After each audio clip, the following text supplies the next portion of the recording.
To get started teaching some Python. I'm in a cybersecurity boot camp. Some of the fellow students are just learning Python for the first time, and the class is moving incredibly fast through the content, not really giving enough time to absorb and understand the material. So I'm going to try and add a little extra context. And we're going to jump in beyond beginner stuff, or rather fundamental stuff like variables and data types. We're going to start with lists and list slicing.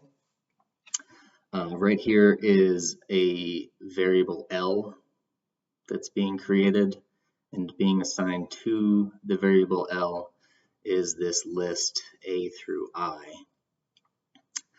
There are, looks like 9 items in this list. A list is going to be indicated in Python with a bracket at the beginning and a bracket at the end. Different items are separated by commas. In this particular list here, we have items that are strings, as indicated by the single quotes here. You can also use double quotes. In my opinion, I think best practice is using double quotes as a default, and then I would maybe use single quotes inside double quotes. But we'll get to that later if we need to. So, 0 index. Programming counts starting at 0. So the A position is position 0 instead of position 1.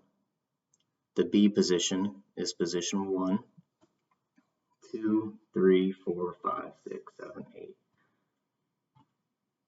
0, 1, 2, 3, 4, 5, 6, 7, 8. So it's a little confusing because they have this 9 here. There is no position 9. That would be the next letter. Let's just count it again. 1, 2, 3, 4, 5, 6, 7, 8, 9. Okay, there we go. So if we start at 1, we have 9. If we start at 0, 0, 1, 2, 3, 4, 5, 6, 7, 8. So right off the bat, you can see it's a little confusing to adjust your brain for 0 index. Just remember that the first position is 0, and I'm adding on my fingers. 0, 1, 2, 3, counting like that. When I see these, something interesting you can do is accessing different items in a list using, let's delete this and just use this area. If we wanted to print the A in that list L, we would indicate the print, we would use the print method, and then we would use brackets like this and put the 0 position. This is asking for the index location 0 of the list L, and this is the built-in Python print method that's going to output it to terminal. In this Jupyter lab, we can use Shift-Enter to run code, and since the L is not created as a variable in this particular code block, we need to create it real quick. That's what this name error is saying. Name L is not defined. So by pasting this in, I've just defined L, assigning this list A through I as what lives in variable L. So now I just press Shift Enter to run the code again, and it prints A. Now, imagine that if we wanted to say, what's at -1 if we were counting backwards? If we say, what's at -1, visualize yourself looping all the way to the back of the list. Asking for -1 is going to give you what's in the back of the list, the very last position of the list every time. Asking for -2 is going to give you the second to last item in the list every time. If we wanted to get the letter D, 0, 1, 2, 3, we're going to ask for index 3, run the code, prints out D. And now slicing is basically grabbing a range of items within a list or a string, slicing out a particular bit.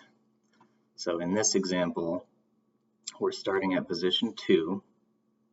That's where the slice begins, and then we're ending at position 7. 0, 1, 2 begins here, 3, 4, 5, 6, 7.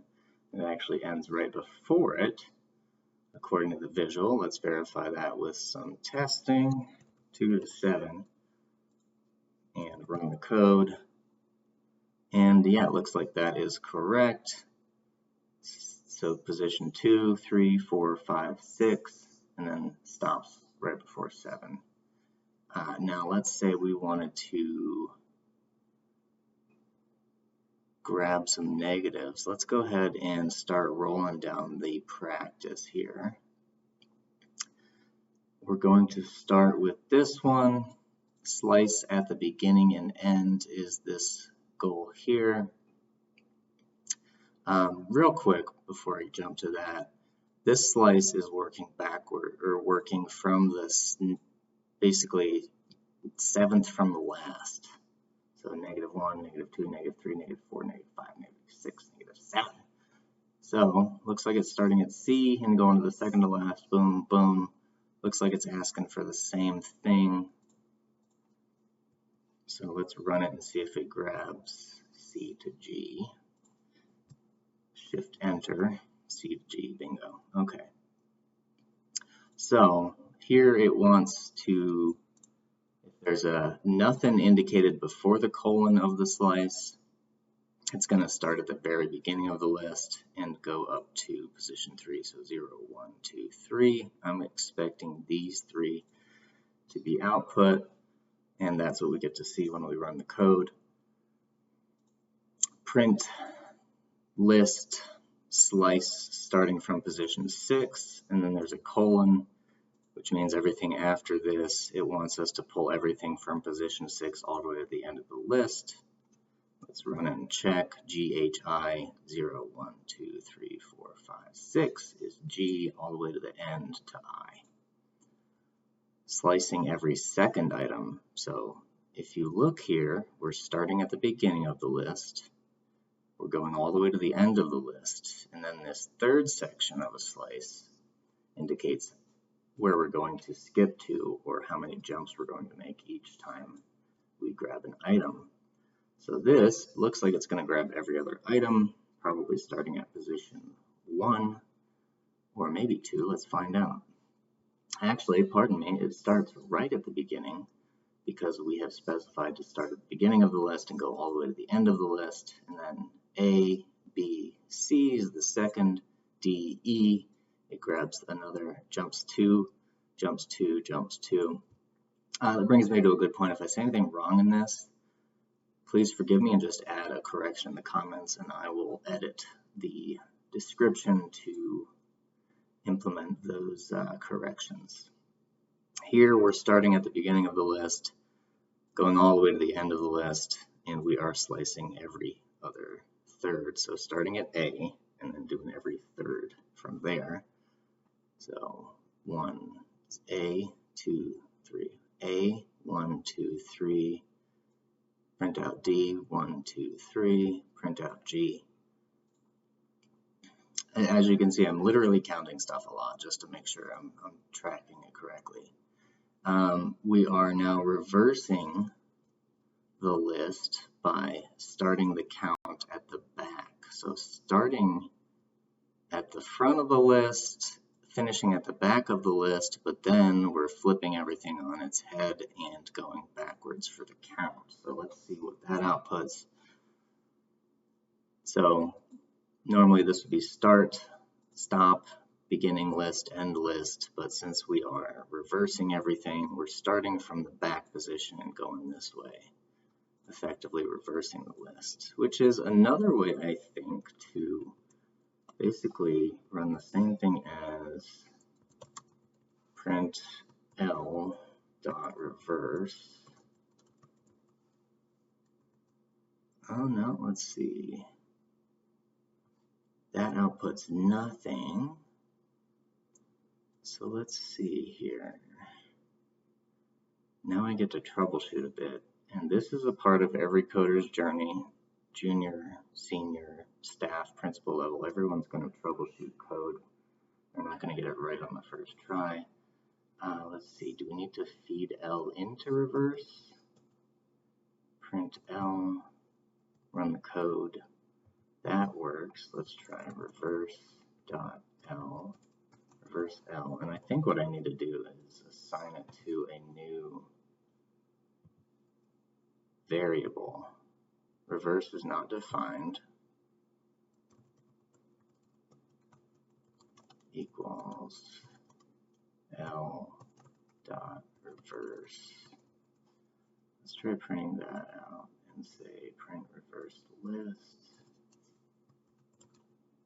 and run the code. None. What's up with that, dog?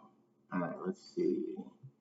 Let's refer back to, we're going to control F. I'm going to look up reverse.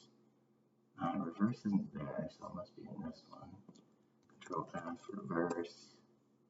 Alright, that's my stuff. You can reverse the list. Let's scroll up and see what else we have for reverse. List.1 reverse. Oh, okay. It looks like you can't print out this.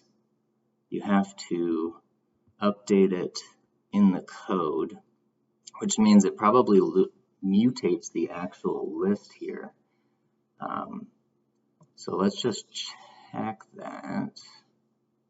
And when I say mutates the list, I mean it permanently changes the data that's saved within the L variable. So let's do just purely L.reverse, and then let's just print L again. So I'm going to print the reverse list done with slicing. I'm going to then print L to verify it's still the same, meaning that this has not mutated it, it's just showing a different output temporarily. And so we have the first print line here, which is reversed due to the slice method. Then I'm printing out the normal list, and now I'm telling the reverse method, which is probably, I'm not sure if it's a method built into strings or lists or both, but it in fact changes our original L to a new one, to a new format, not format, but a new set of data. So if I wanted it to be like the original, I'd have to reverse it again. I want to see if I can not change the original, but let's do reverse L equals L.reverse. And then I'm going to get rid of the control F. And then let's try printing reverse L and run that sucker. It doesn't like it. So I would have to do some research to know exactly why it outputs none when I try to save L to a new variable like that.